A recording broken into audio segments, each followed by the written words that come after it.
Hola, ¿qué tal, doctores? Muy buenas tardes. Mi nombre es Enrique Gómez y soy coordinador de Enfocus Education.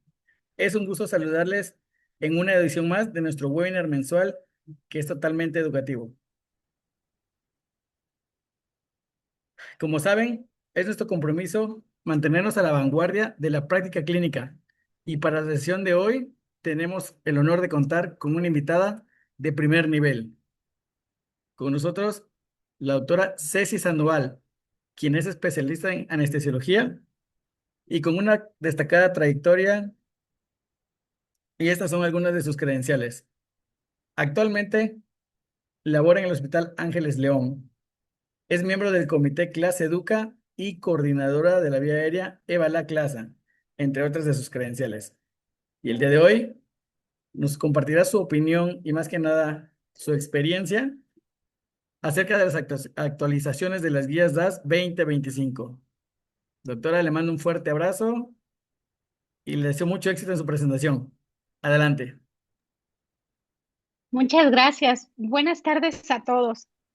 Antes que nada, bienvenidos y muchas gracias por conectarse y también un agradecimiento muy especial a UnFocus por haber realizado este webinar que sin duda va a ser muy agradable para todos.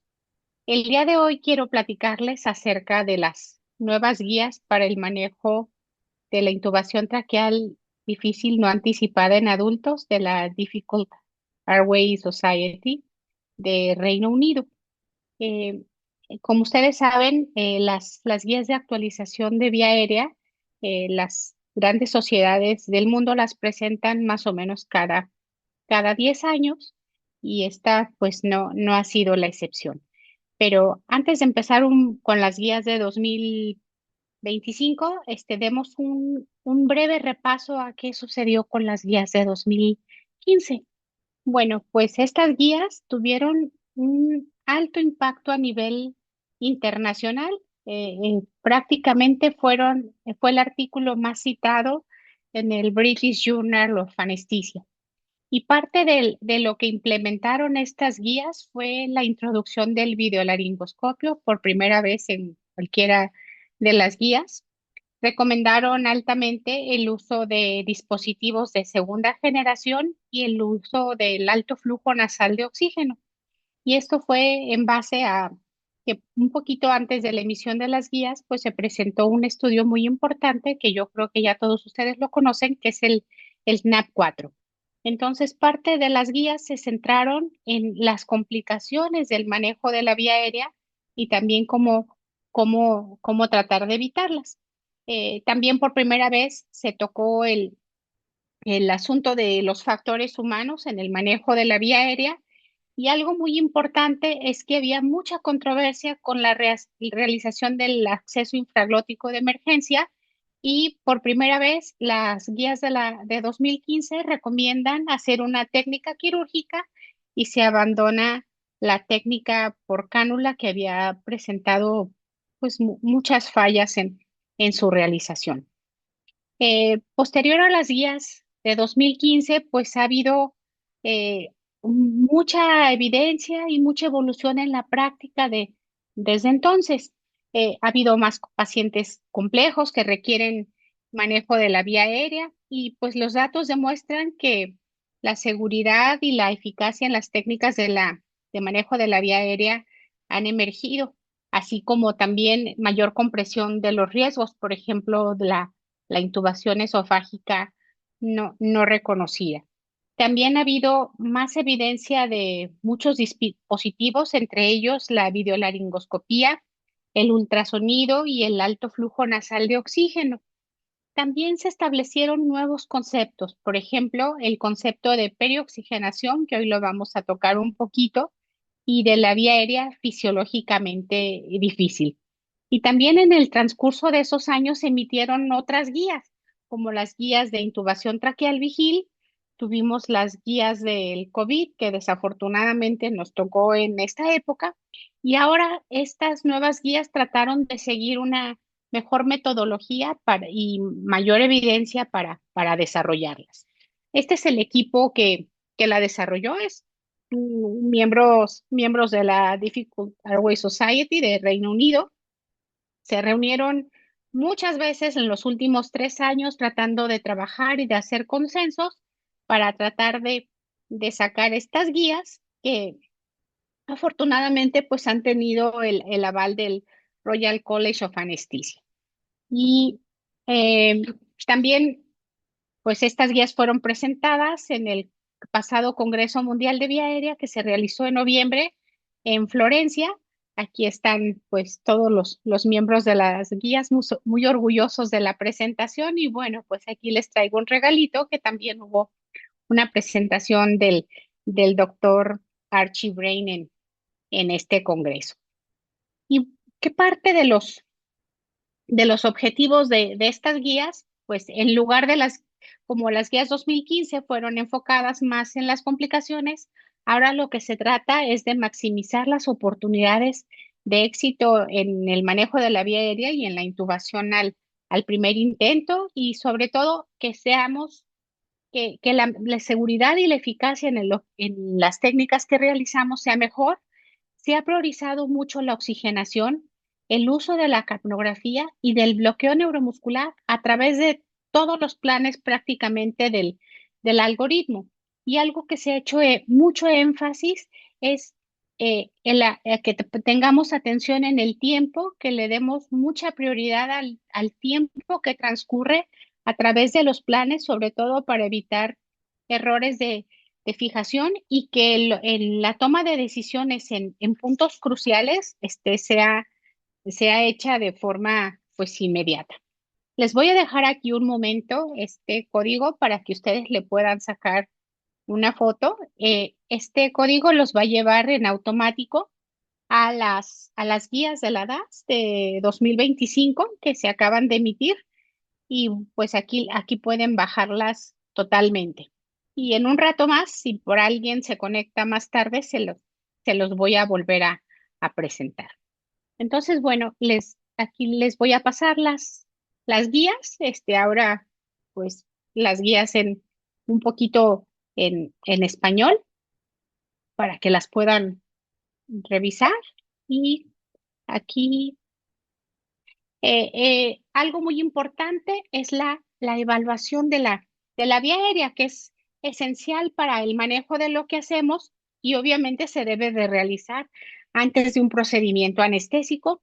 Y esto nos va a permitir que podamos identificar pacientes con alguna dificultad potencial en el manejo de la vía aérea, ya sea que tengan problemas para la ventilación con mascarilla facial, para la inserción o ventilación con un dispositivo supraglótico, para la intubación endotraqueal o bien para un acceso infraglótico de emergencia. ¿Y cómo vamos a sacar eso? Pues con los datos que obtengamos de la historia física, de la historia clínica, perdón, del examen físico y de algunas investigaciones que nos pueden ayudar a identificar los riesgos y podamos, en base a eso, planear una estrategia muy individualizada. También se debe considerar el contexto, es decir, si es una cirugía de urgencia, en las horas en las que se presenta este paciente con una potencial dificultad, si es en la mañana, si es en la noche, o fuera de horario, la localización, si es fuera o dentro del quirófano, con qué equipo se dispone y en base a eso podemos planear una estrategia. Y todos los hallazgos que nosotros encontremos deben de servir para que podamos actuar en consecuencia. O sea, no se vale identificar una vía aérea potencialmente difícil y no hacer nada al respecto. Y mientras de forma más temprana se realice esa valoración, pues más tiempo se dispondrá para poder encontrar el equipo adecuado y también el personal que nos pueda ayudar en caso de que lo necesitemos.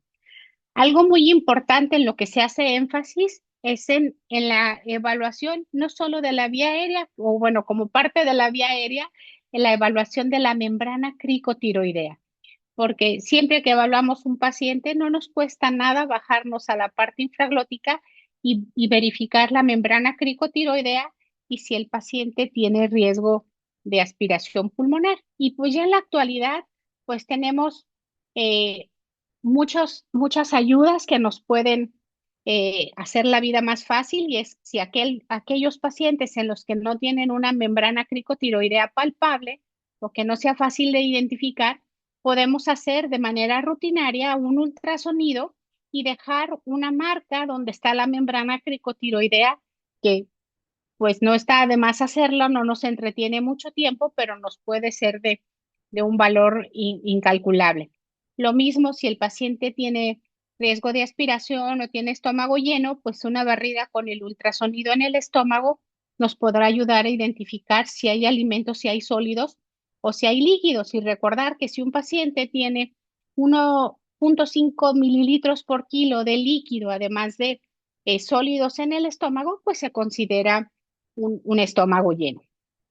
También debemos evaluar si el paciente tiene una potencial vía aérea fisiológica difícil, que eso es un concepto relativamente nuevo y para eso tenemos los factores de riesgo, ¿no? Es el paciente con edad avanzada o un paciente que tiene antecedente de insuficiencia cardíaca o que se encuentra inestable hemodinámicamente, que tiene hipoxemia, riesgo de aspiración, aumento en la presión intracraneal, si es embarazada o es obeso. Entonces, todo eso de alguna manera ya nos debe de marcar una alerta de que ese paciente puede tener una vía aérea fisiológicamente difícil. Y también podemos tener ayudas, ya sea con imágenes o bien visualizar la vía aérea de un paciente de manera despierta. Podemos hacer una nasoendoscopía con el paciente topicalizado despierto y eso nos va a permitir obtener imágenes que nos pueden llevar incluso a cambiar la estrategia de manejo de la vía aérea. Y si no tenemos un nasoendoscopio, igual podríamos hacer una videolaringoscopía con el paciente topicalizado para poder identificar. Lo mismo las imágenes, ya sea que sea una tomografía simple o una tomografía con reconstrucción de imágenes que está muy en boga, nos va a permitir reconstruir toda la imagen de la vía aérea, obviamente en pacientes que se conoce que tienen una patología, que se conoce previamente que tienen una patología en la vía aérea, y con la reconstrucción de imágenes uno puede hacer una estrategia en esos pacientes que ya tienen una dificultad establecida. Entonces, parte de la planeación y de la estrategia nos debe llevar primero a identificar a los riesgos. Y estos primero los vamos a poner como los riesgos con el paciente, y ya sea que sea difícil de ventilar con mascarilla facial, sea difícil de ventilar con un dispositivo supraglótico o sea difícil insertarlo. Difícil en una intubación traqueal, un acceso infraglótico. Aquí también vamos a valorar o evaluar el estatus fisiológico del paciente, o sea, si no tiene factores de riesgo para una vía aérea fisiológicamente difícil. Y uno de los factores o predictores más importantes o más confiables es que el paciente tenga un antecedente de una vía aérea difícil anticipada por algún procedimiento previo. También es importante cómo vamos, parte de la planeación, cómo vamos a posicionar al paciente, cómo va a ser la ergonomía del espacio donde vamos a trabajar y las listas de chequeo y hacer un checklist de todo lo que tenemos. Obviamente hay que tener el equipo adecuado y siempre hay que tener un plan para la falla, porque uno nunca sabe cuándo puede ocurrir un paciente potencialmente difícil, entonces in situ hay que tener todos los planes para poder llevar a cabo un algoritmo de la A a la D. También qué personal es con el que tenemos, la comunicación tiene que ser una comunicación efectiva y si tenemos un personal capacitado y muy importante considerar dónde se va a manejar el paciente, si está fuera del quirófano y sería necesario trasladarlo o no y el horario en el que se va a manejar. En base a eso y a todas esas potenciales dificultades, este algoritmo que es nuevo en la DAS, que ya lo habían presentado también la gente de la ASA, pero es muy bueno, es si alguna de las preguntas anteriores nos dio un sí, es decir, que podemos tener una potencial dificultad en todo lo que les comenté, ese paciente, la toma de decisiones, que me parece que es una de las tomas de decisiones más importantes para el anestesiólogo cuando maneja la vía aérea, es ¿lo voy a dormir o lo voy a intubar despierto? Si alguna de las respuestas fue positiva, necesitamos hacer entonces una intubación traqueal vigil o despierta. Y nuevamente aquí les dejo un código en el que ustedes pueden tener acceso directamente a las guías de intubación traqueal vigil. Ahora, si el paciente no anticipamos dificultades y decidimos que ese paciente lo podemos dormir, entonces antes de hacer cualquier cosa necesitamos hacer una lista para preparar a ese paciente que se va a dormir. Es decir, ¿está indicado que el paciente se le haga secuencia rápida o lo podemos dormir normal? Vamos a comunicar con el equipo lo que vamos a hacer, verificar que tengamos como parte de la estrategia el material necesario, el equipo necesario para llevar a cabo de planes del A a la B, que tengamos una capnografía funcionando y que desde antes planeemos cuál va a ser la estrategia de perioxigenación del paciente. Aquí hay una lista, perdón que no se las traduje, pero es una lista que puede ser muy buena para cuando estamos planeando el manejar la vía aérea y está dividida en partes. Primero, cómo hay que preparar al paciente, cómo hay que preparar equipo desde monitores o el equipo de vía aérea y las drogas que vamos a utilizar, cómo preparar al staff, o sea, quién, quién hace cada cosa y sobre todo si tenemos un paciente con una vía aérea fisiológica difícil, quién va a ser el FONA y también el parte de la comunicación. ¿Qué vamos a hacer en el plan A, plan B, plan C, plan D, si es que llegamos hasta todos los planes? Pero si todo eso se platica desde antes, es más fácil que la gente esté organizada y tenga la estrategia en su cabeza y sepa lo que tiene que hacer si la dificultad se presenta. Y empezamos con el monitoreo, que el monitoreo es esencial para proporcionar una anestesia segura. Y además del monitoreo básico como el oxímetro, el electro, la presión arterial, la temperatura, hay monitores muy específicos que debemos de tratar de incorporarlos todos los días en nuestra práctica clínica.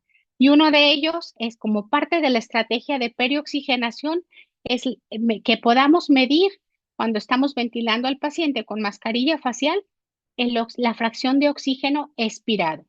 Y para que nosotros consideremos que la preoxigenación ha sido adecuada, es que el oxígeno expirado sea superior al 90%, como podemos ver en este gráfico.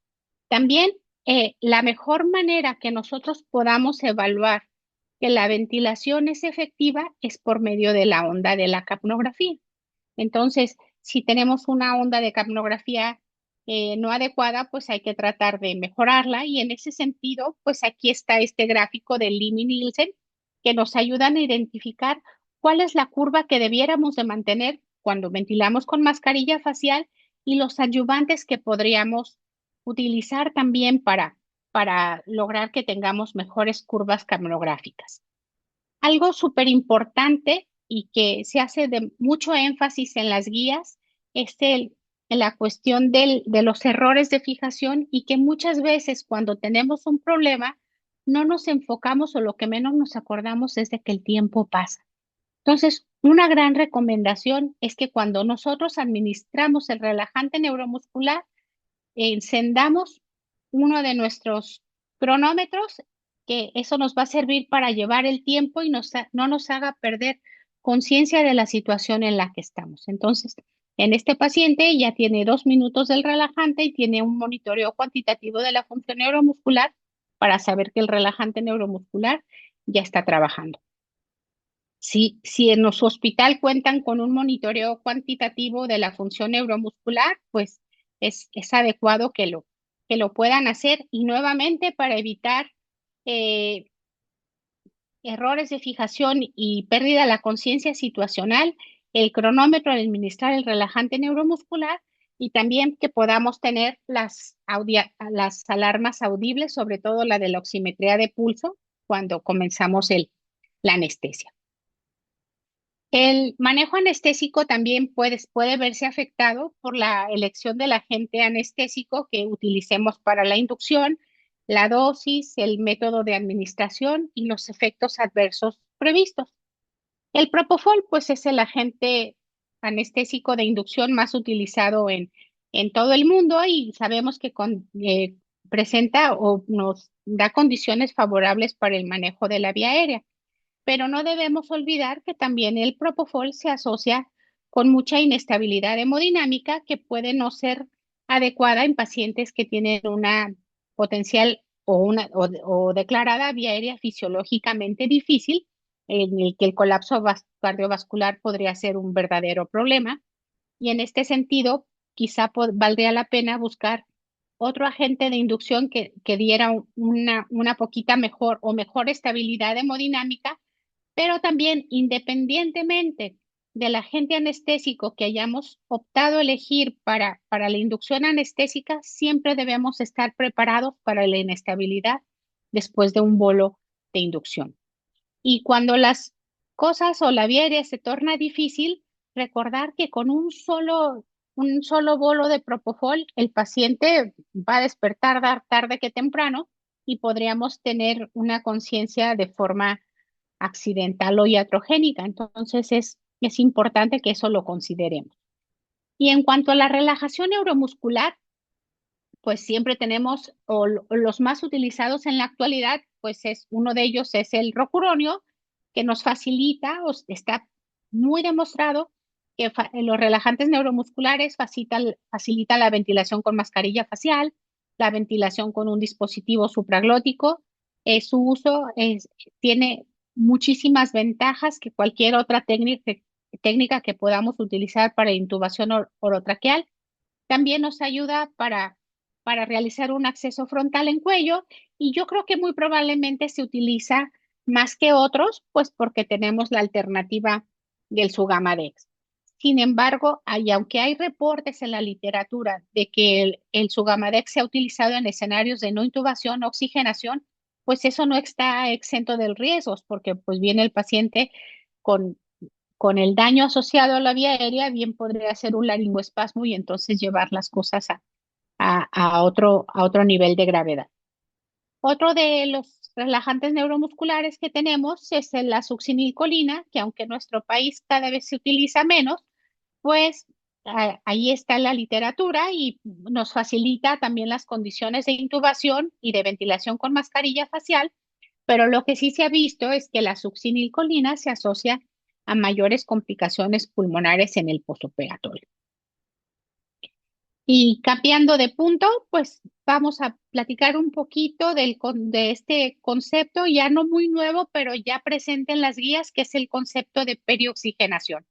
Y se los voy a leer tal cual, y es el proceso de continuo de oxígeno desde antes de la inducción anestésica, que conocemos como preoxigenación, durante la apnea, que es la oxigenación apneica, y durante los intentos de manejo de la vía aérea, laringoscopía, hasta que la vía aérea se encuentre asegurada. Es decir, todo lo que tenemos que hacer para preoxigenar o perioxigenar al paciente durante todo este proceso, desde que comenzamos a dormirlo hasta que tenemos una vía aérea asegurada, quizá con un tubo puesto en la tráquea.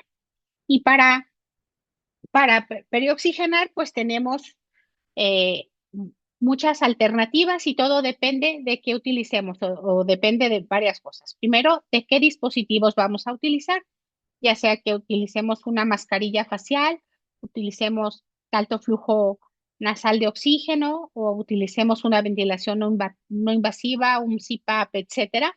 También en la posición en la que pongamos al paciente, obviamente esta no es la mejor posición, esta primera, ya sea que lo tengamos en semifowler o lo tengamos cabeza arriba o lo tengamos rampeado si es un obeso, etcétera. También, ¿qué técnica vamos a utilizar? Es decir, si lo vamos a preoxigenar con volumen corriente o con capacidad vital y todas esas formas de preoxigenar que nosotros sabemos, el flujo de oxígeno que le vamos a estar dando y también la presión, si le vamos a dar presión soporte, PIP, etcétera. Y bueno, pues estos son algunas de las variantes.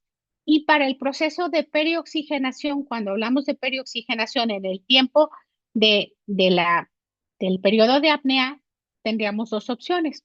Una opción que es la más utilizada en el mundo o que está más en boga en el mundo, que es el alto flujo nasal de oxígeno, o bien podríamos utilizar otra técnica que se llama NodeSat, así le puso el doctor Richard Levitan, y es que administremos oxígeno por una cánula nasal desde antes de la inducción anestésica. Obviamente lo ponemos con un flujo de 4 litros mientras el paciente está dormido y una vez despierto, perdón, y una vez que pierde la conciencia, podemos subir el flujo alrededor de 15 litros. Entonces, mientras el paciente hacemos intentos de laringoscopía para poner un tubo en la tráquea, el paciente se sigue oxigenando con ese flujo que le dimos a través de la nariz. El único requisito para que el NodeSat funcione es que la vía aérea superior se encuentre permeable. Y bueno, viendo todos estos preámbulos, ahora sí iremos al algoritmo de manejo de la intubación traqueal. Perdón, este es el algoritmo general. Si ustedes lo ven, pues es un algoritmo muy claro, está muy sencillo, no es complejo, tiene cosas nuevas con respecto a las guías de 2015 y son estas columnas que está una aquí a los lados, que es la columna de oxigenación, la columna de en medio de la capnografía y estas de acá. Y tiene algo que ya conocemos todos, que son los planes ABCD, que esos prácticamente son los mismos para que no tengamos que cambiar tanto la estructura en en nuestro pensamiento, sino que agreguemos cosas que nos van a hacer que sean mejores. Entonces, la oxigenación que viene de nuevo, el concepto de perioxigenación, que debemos oxigenar todo el tiempo a los pacientes mientras sea posible, ya sea a través de cada uno de los planes o en conjunto durante todo el manejo de la vía aérea. Y algo súper importante para verificar que la oxigenación está llegando a donde tiene que llegar y que la ventilación está siendo adecuada, eso lo tenemos que hacer, la confirmación de la ventilación con una curva de capnografía, una onda obviamente estable.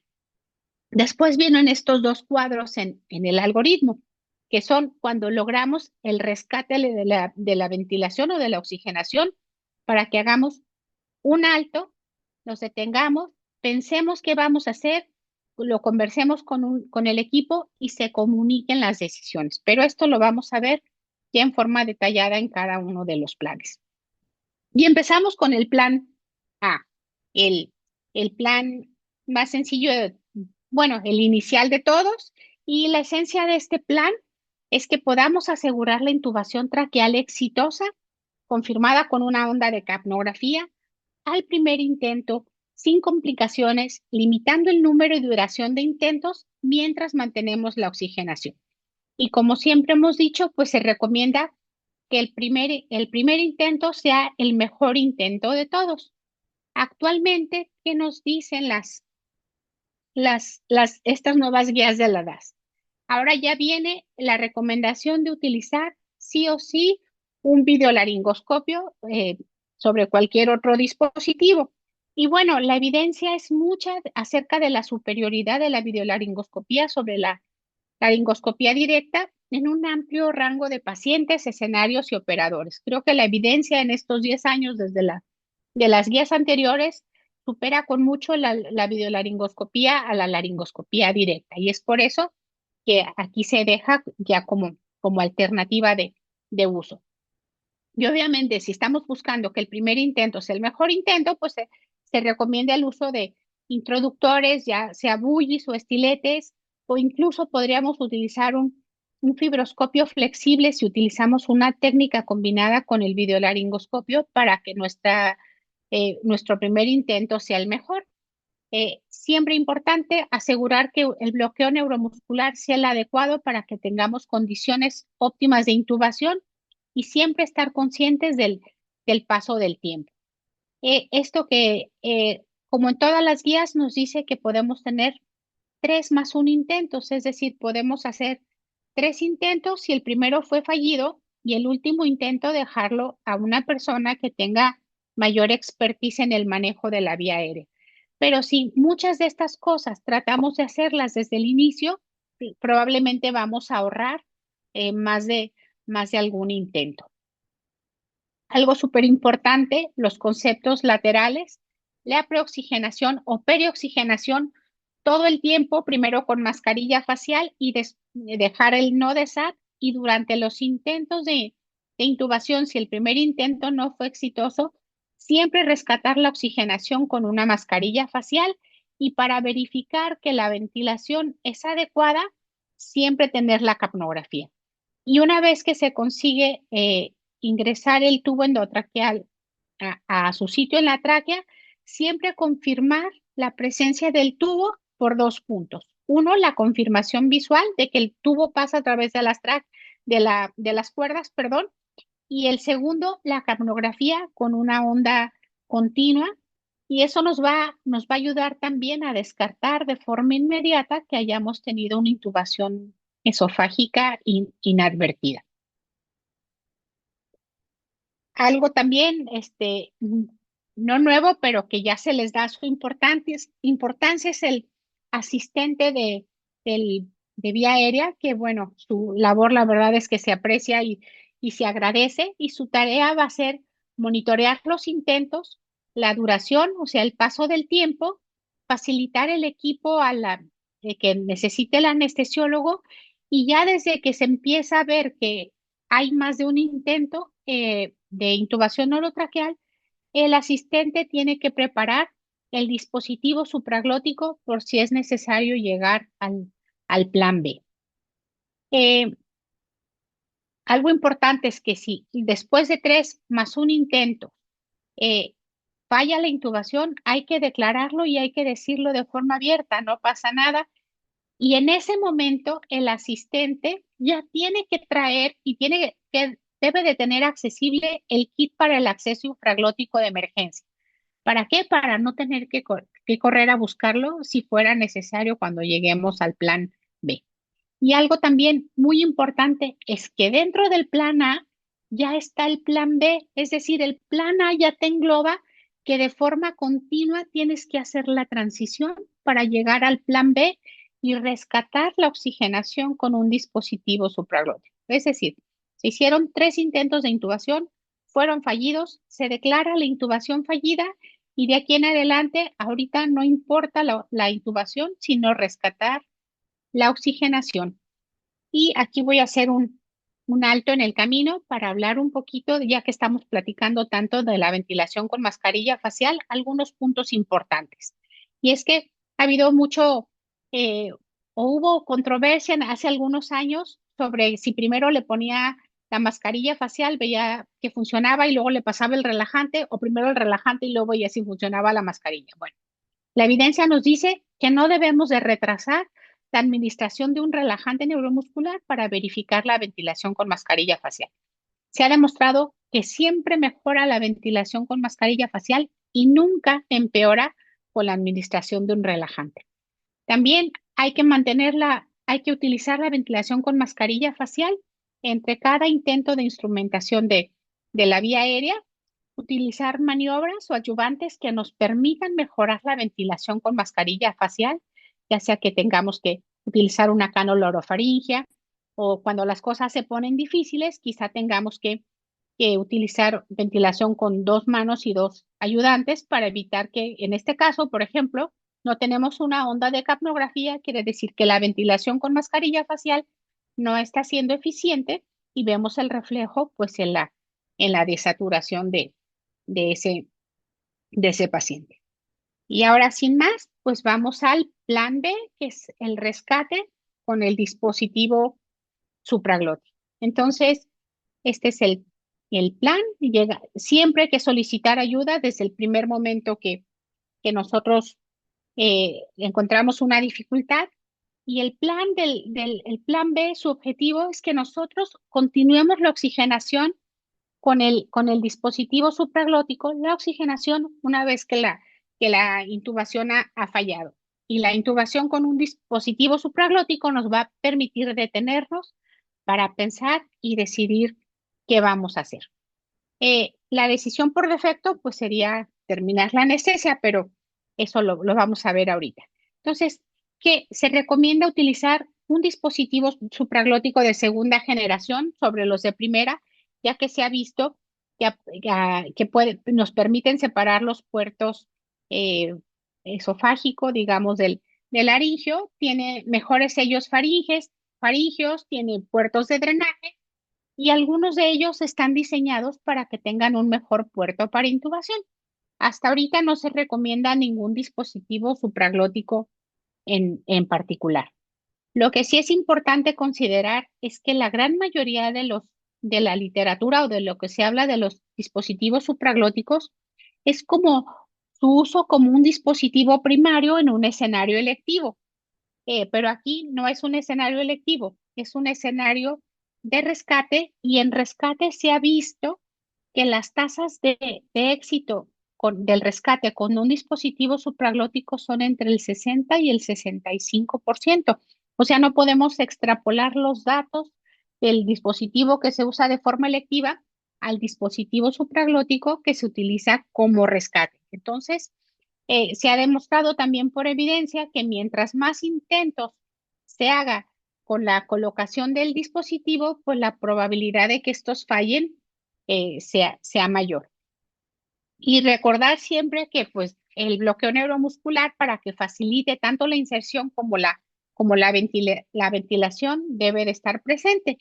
Y recordar que también si hacemos muchos intentos, pues vamos a producir también mayor trauma en la vía aérea, aunque el algoritmo nos dice que podemos cambiar de tamaño o podemos usar un dispositivo alternativo. Y nuevamente, oxigenar al paciente entre los intentos, siempre regresar a la mascarilla facial, y dejar el oxígeno nasal si fuera necesario, y siempre confirmar lo adecuado de la ventilación con una curva de capnografía. Y llega una parte interesante de este algoritmo, que es una vez rescatada la ventilación, hay que detenerse y pensar qué es lo que se va a hacer. La opción por defecto sería despertar al paciente, a menos que fuera esencial que continuara a dormir, ¿no? Esta forma pues es la más segura de que podemos asegurar que tenemos el control de la vía aérea, el retorno a la ventilación espontánea, aunque bueno, tampoco está a riesgo o está exento de riesgos, porque bien podría ser que el paciente esté muy edematizado por los intentos de intubación y al tratar de despertarlo, pues pueda ser un laringoespasmo. Y también hay que revertirlo y lo ideal es que tengamos un monitoreo cuantitativo de la función neuromuscular. Otra de las opciones es que procedamos la cirugía sin intubar la tráquea. Y aunque es una opción de alto riesgo y tiene que ser reservada para situaciones muy específicas o que amenazan la vida, pues debe de involucrarse a alguien que sea muy experimentado. ¿Por qué? Porque en la cirugía el edema que se generó podría progresar y hacerse peor o desacomodarse el dispositivo, podría haber incluso regurgitación o broncoaspiración o también algún factor quirúrgico que facilitara que el dispositivo dejara de funcionar. En este sentido, si esa opción es por la que se opta, se debe de platicar tanto con el equipo quirúrgico como anestésico cuál sería la opción más viable si el dispositivo llegara a fallar en el transcurso de la cirugía. O sea, ya sabemos que hubo una intubación fallida, que muy probablemente hay edema en la vía aérea superior, el dispositivo fue rescate y si el dispositivo falla, ¿qué es lo que se va a hacer? Entonces, esa opción siempre tiene que platicarse y no decir, bueno, nos vamos con el supraglótico ya porque las cosas podrían empeorar. Otra es intubar la tráquea a través del dispositivo supraglótico. Y aunque es una opción avanzada y es una opción de alto riesgo, si la intubación traqueal es esencial, es lo que se podría hacer. Y es para esto, alguien debe de saber hacerlo, no es de que intubo, nunca lo he hecho, pero lo voy a hacer por primera vez. Se puede utilizar un catéter de Aintre o no, pero lo que sí es indispensable es que se haga bajo visión directa con un fibroscopio o con un videoendoscopio. No es recomendable hacer una intubación a ciegas a través de un supraglótico. Y otra de las opciones, quizá la más rara o una circunstancia más rara, sería que una vez rescatada la oxigenación, se decida por las condiciones del paciente hacer una traqueotomía o una picotiroidotomía. Pero aquí no estamos hablando del escenario de emergencia, sino es una situación controlada donde la oxigenación está rescatada y se puede hacer de alguna manera sin tanta prisa o sin tanta emergencia que si estuviéramos en el plan D. Nuevamente, el asistente monitorea los intentos, el tiempo transcurrido, proporciona el equipo y si por alguna razón el dispositivo supraglótico fallara en rescatar la oxigenación, entonces en ese momento se debe de abrir el kit de acceso infraglótico de emergencia. Sí o sí, se vaya a usar o no, se tiene que abrir y moverse, que es parte del plan B, al plan C, que es hacer el último intento de rescate con una mascarilla facial. Entonces, así se llama, intento final de rescate con una mascarilla facial. Las cosas ya no son o tan bonitas, por decir así, como en un inicio. ¿Qué nos dice este plan? Que necesitamos tener al paciente relajado. Recuerden que la ventilación con mascarilla facial se facilita con condiciones de relajación neuromuscular. Hay que optimizar al paciente. Muy probablemente, como les digo, ya no va a ser tan fácil la ventilación y se tengan que utilizar adyuvantes, ya sea una cánula orofaringia, una cánula nasofaringia o ambas, incluso hacer una técnica de dos personas y nuevamente adecuar la anestesia porque tratar de evitar que un paciente tenga un despertar accidental.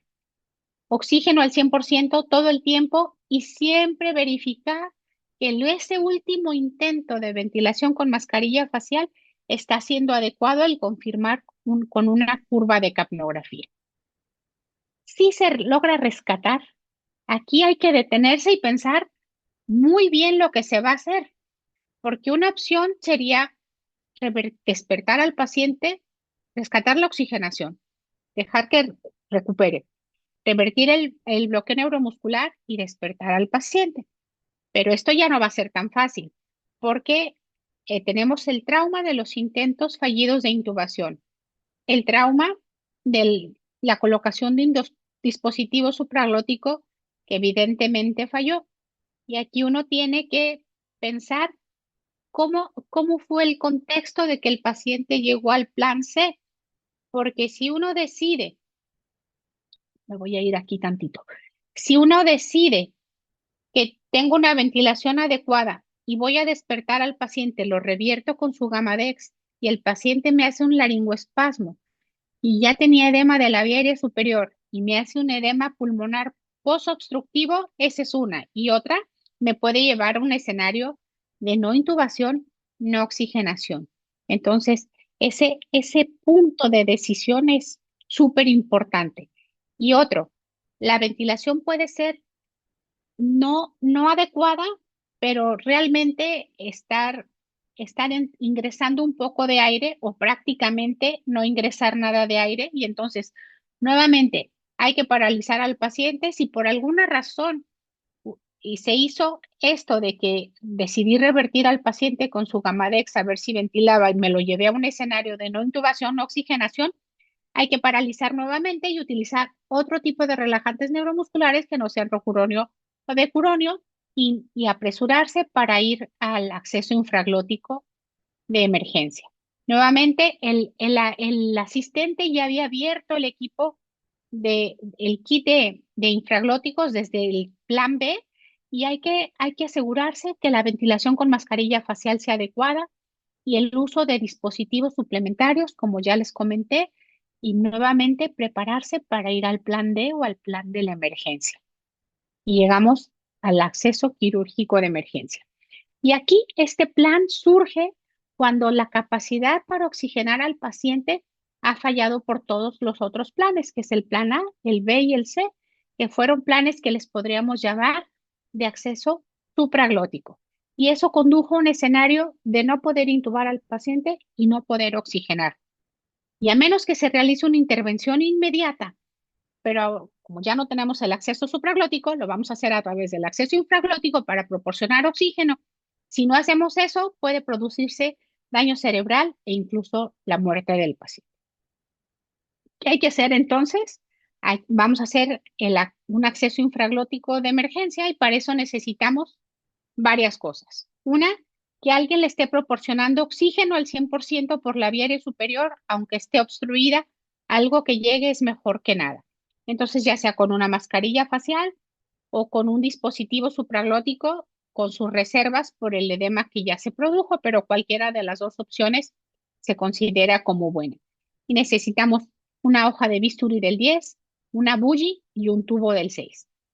Hay que extender el cuello lo más que se pueda, ya sea que le pongamos una posición de rociera al paciente y hagamos hacia abajo la cabeza, si tenemos succión, y siempre tratar de verificar que la oxigenación está acompañada de capnografía y si no, pues darnos un poquito de prisa. Y esto es algo que a nadie le gusta, pero también un plan D puede fallar y entonces, aunque somos humanos, esa es una fase de mucho estrés en la que uno quiere hacer algo para rescatar un paciente que potencialmente puede morir y fallamos. Entonces, ¿qué se puede hacer? Pues colocar un tubo más pequeño, hacer una incisión más amplia o de plano cambiar la posición o cambiar al operado. Aquí, esto es muy importante porque probablemente nunca en la vida vamos a tener un escenario de no intubación, no oxigenación, o quizá alguna vez en nuestro quehacer profesional. Lo que sí es cierto es que el nivel de estrés se relaciona de forma muy proporcional al rendimiento. Mientras más estresados estamos, menos rendidos o menos rendimiento tenemos.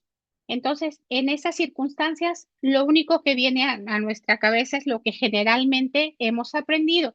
Y los accesos infraglóticos normalmente los aprendemos en escenarios de simulación o incluso en cursos y normalmente es la técnica que generalmente hacemos. Y esto, bueno, a todos nos pasa, es algo totalmente fisiológico y recuerden, mientras va aumentando el estrés, pues nosotros primero estamos muy fluidos, luego estamos confundidos y después ya no sabemos qué hacer. Entonces, ¿qué vamos a hacer? Lo único que aprendimos a hacer. Por eso es tan importante que estos escenarios que no son tan comunes, más bien son raros, nosotros podamos adiestrarnos en escenarios simulados. Y las guías de 2015 nos decían, a todos les vamos a hacer una crico con bisturí y nos daban la técnica. Es decir, tú palpas la membrana cricotiroidea, ya en ese momento no es para buscarla con ultrasonido, dada la emergencia, pero si la marcaste desde antes, como te dicen en la valoración, ya vas a saber dónde está. Si palpas la membrana cricotiroidea, haces una incisión transversal, pero se ha demostrado en el transcurso de estos años que realmente es poco confiable la palpación que uno hace de forma clínica de la membrana cricotiroidea y normalmente donde las incisiones quedan en sitios donde ni siquiera deberían de estar. Entonces, ¿qué nos dicen estas guías? Ok, vamos a usar las mismas herramientas, una hoja de bisturí, una buggy y un tubo endotraqueal. Vamos a posicionar al paciente, vemos las referencias anatómicas, sin palparon la membrana cricotiroidea y la arrastraron con ultrasonido, padrísimo. Si no, ¿qué vamos a hacer? Una incisión vertical a todos, sea palpable o impalpable la membrana cricotiroidea, a todos se les va a hacer una incisión vertical, con la única excepción, como les dije, que la membrana sea perfectamente palpable o dos, que le hayamos dejado una marca con el ultrasonido. Y entonces, ¿qué se hace? Una incisión vertical, más o menos unos 10 centímetros de arriba hacia abajo. Se hace una disección digital para localizar la membrana cricotiroidea. Y una vez que se localiza, entonces ahí sí se hace una incisión transversal en la membrana, se gira la hoja de bisturí y se deja dentro, igual que la técnica que todos conocemos, y con la hoja de bisturí adentro se introduce la buggy. Una vez que la bulla está dentro, se introduce alrededor de unos 10 centímetros para no llegar hasta algún bronquio. Se saca la hoja de bisturí y a través de la bulla se inserta el tubo endotraqueal del 6. Una vez que el tubo está dentro y que pasó el globo, entonces se saca la bulla, se infla el globo y se ventila al paciente. Eso es lo que normalmente nos dice la técnica y verificamos que la posición del globo sea correcta con una onda de capnografía. Si no tenemos capnografía, es que no hicimos un acceso infraglótico correcto. Y esta técnica, que era la que se recomendaba en 2015, nuevamente solo si se palpó adecuadamente y saben exactamente dónde está. Y dos, si hicieron la marca con un ultrasonido. Y este es el plan D, nuevamente, que ya lo repasamos. Y bueno, aquí podríamos seguir hablando todo el día, pero su tiempo es muy valioso y yo tampoco quiero abusar porque esto va para mucho. Pero ¿qué mensajes les dejo para llevarse a casa? Uno, ya se recomienda la videolaringoscopía de rutina. Todo lo que tengamos que hacer para conseguirlo va a ser bueno. Afortunadamente, algo tenía que salir bueno de lo malo. El COVID nos ayudó a tener muchos videolaringoscopios disponibles.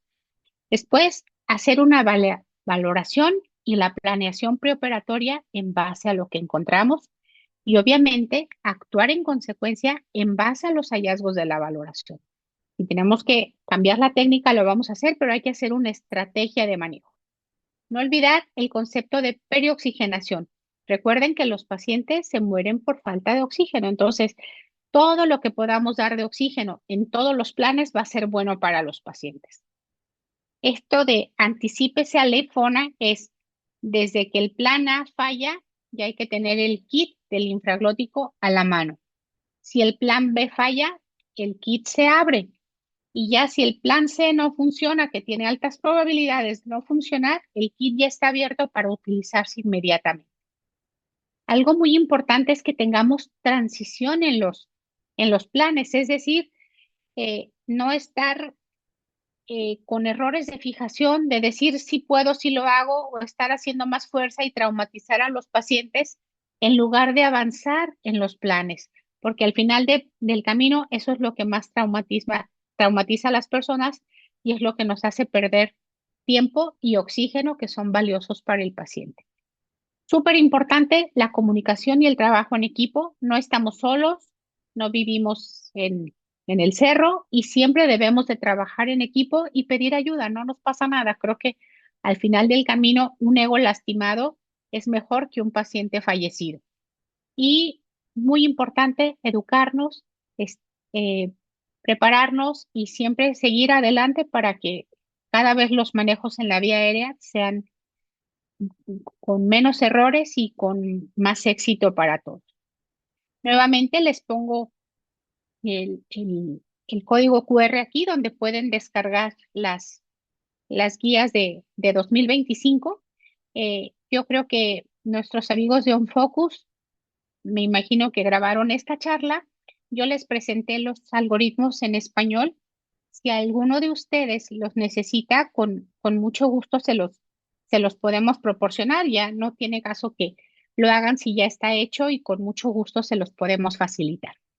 Y aquí hay otro código QR que también me gustaría que le tomaran una foto.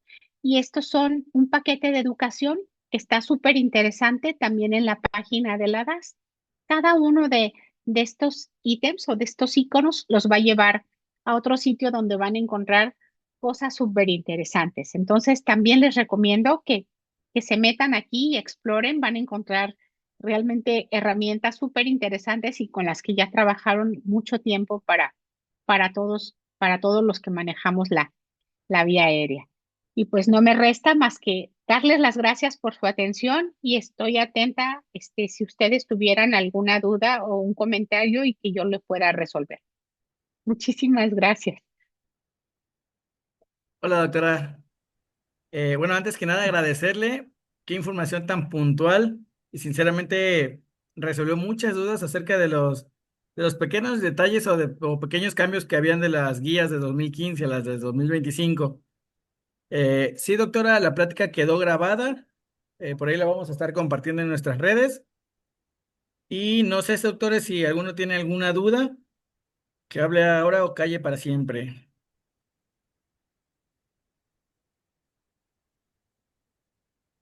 Bueno, pues me Aquí gustaría hay una, brindarle un fuerte abrazo, doctora. no, permíteme, Ah, Quique, adelante. perdóname. Aquí hay una pregunta de un asistente anónimo que dice, ¿qué experiencia tiene con el rescate de la ventilación a través del plano infraglótico con jet de oxígeno como los Ventrain? Bueno, si estamos hablando de de un escenario de no intubación, no oxigenación, los jets, la ventilación con jet está proscrita o contraindicada de otra manera. ¿Por qué? Porque primero, la cantidad de oxígeno que proporcionan podría ser muy baja.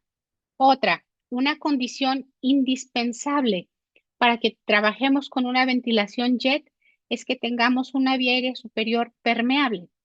Y cuando estamos en un escenario de no intubación, no oxigenación, lo menos que tenemos es una vía aérea superior permeable, porque generalmente está traumatizada, edematizada, sangrada y no tendría por dónde salir el oxígeno a presión que estamos inyectando y lo único que podríamos hacer es causarle un neumotórax al paciente. Entonces, en estas condiciones, la ventilación jet está contraindicada, lo mismo que si tratáramos de hacer una intubación retrógrada hacia una vía aérea que está edematizada. Entonces, si ya estamos en la parte infraglótica, es muy fácil meter un bisturí, una buji y un tubo endotraqueal.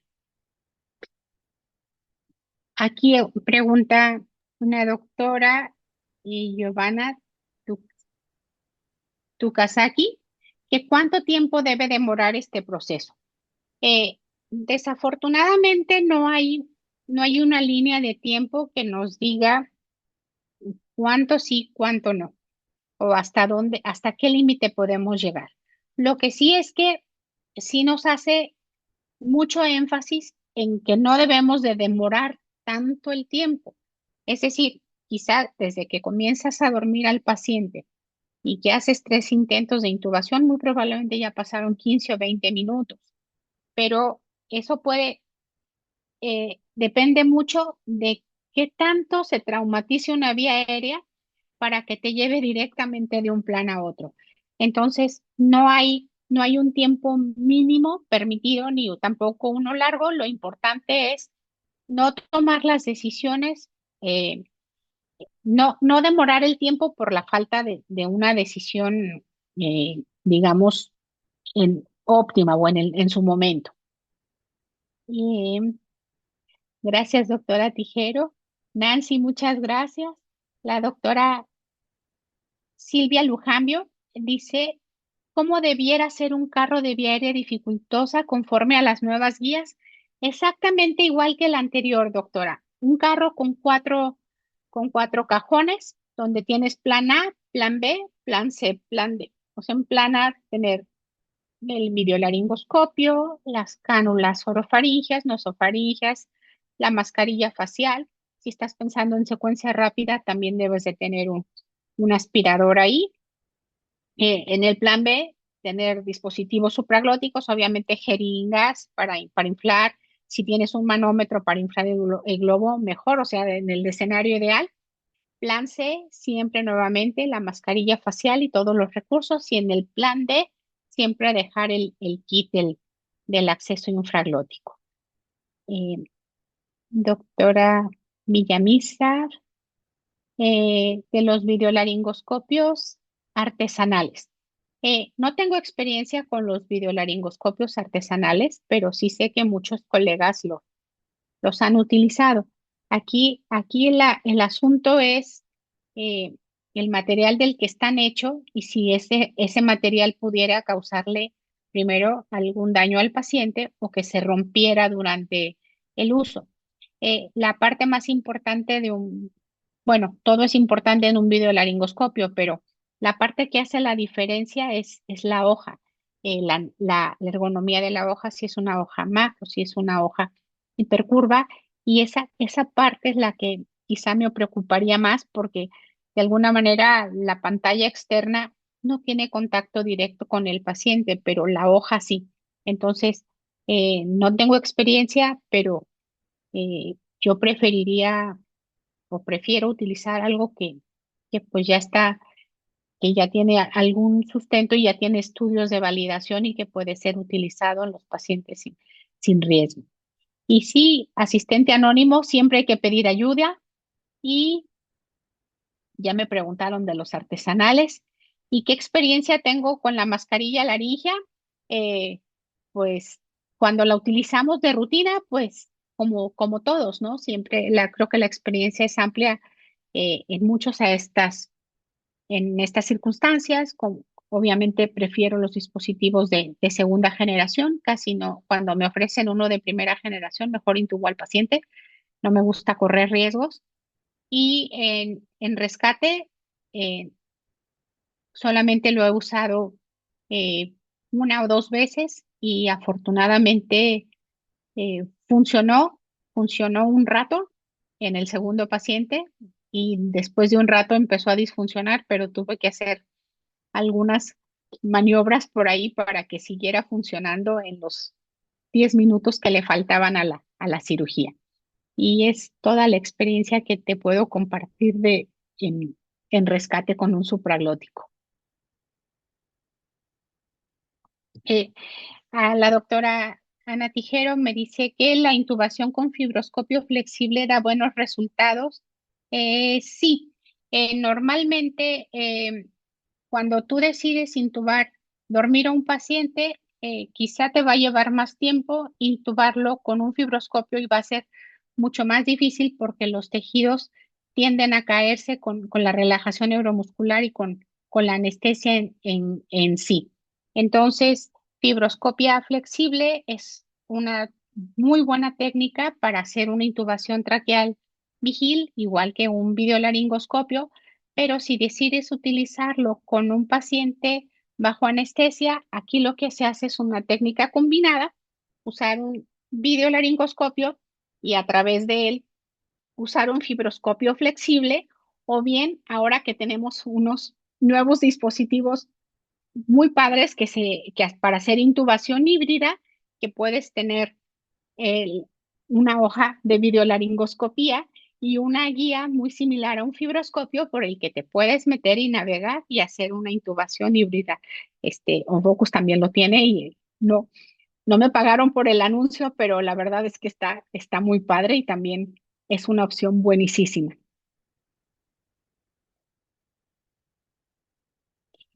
Jonathan Buenacuni pregunta, ¿en una intubación quirúrgica después de la cirugía, doctor? No, no entiendo tu pregunta. Si a intubación quirúrgica te refieras a un acceso infraglótico. Normalmente ya cuando llegas a esa etapa y un paciente hay que hacerle un acceso infraglótico por un escenario de no intubación, no oxigenación, los aspectos quirúrgicos pasan a segundo término, porque primero tiene que evaluar uno cómo quedó el paciente, cuál es su estatus neurológico y si hiciste una cricotiroidotomía, esa crico se puede quedar ahí, se puede quedar incluso unos días, se puede conectar a ventilación mecánica a través de ella y no es necesario que después de hacer una crico inmediatamente tengas que hacer una traqueostomía, porque puedes darle un tiempo al paciente y con manejo farmacológico tratar de reducir el edema y muchos de esos pacientes que han tenido crico, después después les retiran la crico y ellos pueden ventilar nuevamente a través de su vía aérea superior una vez que se ha desedematizado. Es decir, cricotiroidotomía no es igual a que un paciente tenga que seguir después con una traqueostomía, pero depende mucho de las condiciones clínicas, si tuvo daño neurológico, si tiene automatismo respiratorio, etcétera. Son un chorro de cosas, pero lo que sí es importante que quede así como aclarado es que crico no es igual a lo que sigue es tráqueos. El doctor Luis Estrada pregunta que si es válido iniciar una cirugía programada con un dispositivo supraglótico. Sí, yo creo que sí, muchos de nosotros lo hacemos. Hay indicaciones precisas y hay cirugías muy controversiales, pero si no es necesario que la tráquea esté intubada y el paciente no tiene riesgo de broncoaspiración o una posición extraña como que lo fueras a poner por ejemplo, en decúbito eh, ventral, eh, se puede usar sin problema. Creo que los dispositivos son ampliamente utilizados en todo el mundo para cirugías selectivas. Creo que son, creo que son todas, Kike. Yo creo que Pues sí son todas, doctora. sí, Pues no pues me queda más que un fuerte muchísimas aplauso. gracias. Muchas Gracias, gracias. Muchas gracias por gracias el por la tiempo invertido invitación. en su Y, presentación. La verdad, toda la información fue bastante clara y que tenga una bonita tarde. muchas gracias y un honor estar con ustedes. Muchas gracias a todos los colegas que se conectaron. Aunque no los vi, fue un honor estar con ustedes. Muchas Claro gracias. que sí. Buenas tardes, doctora, que esté bien. Hasta Hasta luego. luego.